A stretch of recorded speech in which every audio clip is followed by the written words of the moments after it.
Well, we got a doozy of a buzz this morning. Welcome back to the Rose Show. In the buzz, a local public feud is escalating. Congressman Patrick Kennedy of here in Rhode Island and Providence Bishop Thomas Tobin has recently butted heads on the issue of abortion. Now, Kennedy says Tobin told him in the past that if he goes to church, he should not receive communion because he is, quote, not a good practicing Catholic because of positions I've taken as a public official. Now, this communication between the pair allegedly happened back in 2007. Kennedy goes on to say that Tobin ordered diocesan priests not to give him communion. In his statement, Tobin says he never ordered his priests not to give the sacrament to Kennedy, saying, quote, I am disappointed that the congressman would make public my request of nearly 3 years ago that sought to provide solely for his spiritual well-being. Let's take a look and a listen at some parishioners about what they have to say about the issue.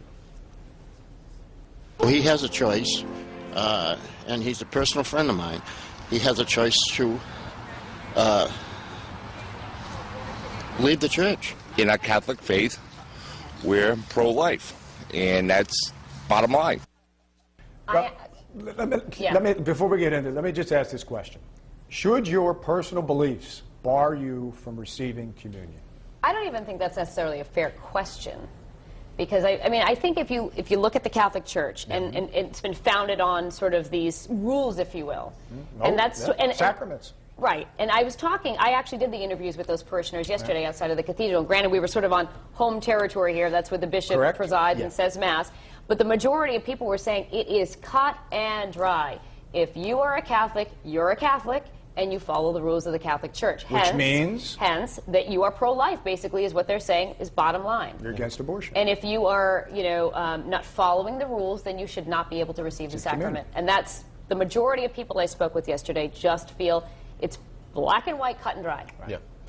Now, the next question comes up. Yeah.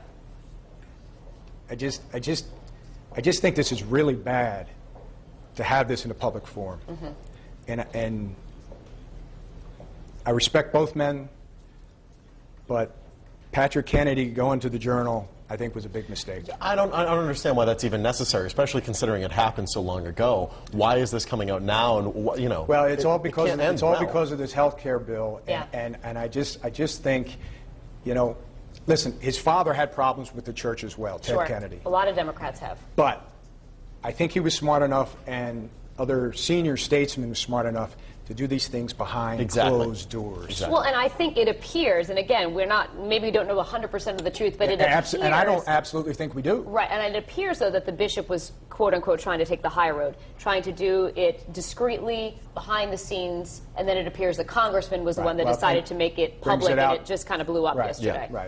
Almost 3 years later. I was getting calls yesterday, as I was out in the field from CBS National News wanting to talk to us because it all of a sudden became sort of an animal unto itself yesterday.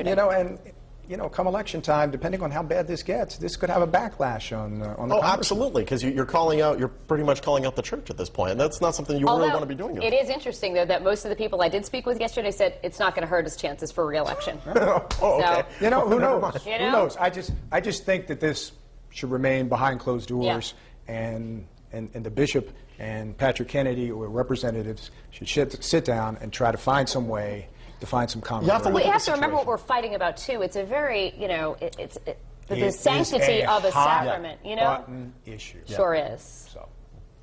Well, let's go over to Courtney. We're talking about that on the Buzz on our live blog. Courtney, what are you seeing so far? We've got both sides mostly on Facebook and one side on the blog, so we'll just read a couple on foxprovidence.com. JB says we all have our own beliefs, and Lisa says it's true that Catholic faith is pro-life, but there are so many people who have beliefs or do things that are not following Catholic faith to a T. We have a poll here on foxprovidence.com. Should your beliefs restrict you from receiving communion? Your choices are A, yes, church values should be followed, or B, no, beliefs are a person's prerogative. Live. So you can weigh in there, and we'll have those results for you in about 30 minutes. Here's a snapshot of our Facebook page, and Shelley Cleary says, no, I don't believe it should, and if it did, there would be a lot of people who wouldn't get it. And Anthony Marapizzi says, yes, it should. First of all, the bishop didn't say that he couldn't, in quotes, receive, but asked him to please refrain from receiving. So you can read the longer version of those comments on our Facebook page. Just search The Rhode Show, but I'll be back in about a half hour with your poll results. So for now, into the kitchen. Danielle, what's going on? Well, this morning in the kitchen, we actually have a little bit of